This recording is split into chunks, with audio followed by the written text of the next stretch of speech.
I often say that many times in the church's life, holy days actually began as grassroots expressions of the people's particular devotion and their desire to celebrate.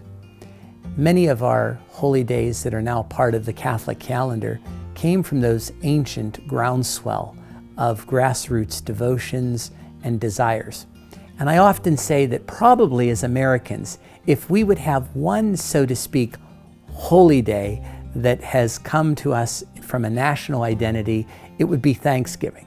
And although Thanksgiving isn't a liturgical holy day, we know that in America on that day, we come together in unity as a nation, as a people, from diverse groups, different ethnic backgrounds. We celebrate our unity. And we recognize at the core of our humanity a need to give thanks for the blessings that we've received. Thanksgiving really is an American holy day. Many of us spend that and begin that day in church. We come together, believe it or not, around the table, which sometimes is almost foreign to our culture now, for a meal. And we participate in giving thanks. It's exactly what we do in the Eucharist. That term Eucharist means thanksgiving. On this Thanksgiving Day, as you gather with family and friends, be assured of my prayers for each and every one of you.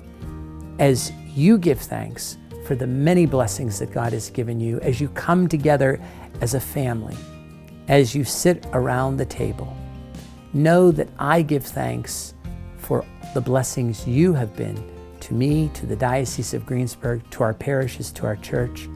Thank you for the gift that you have been.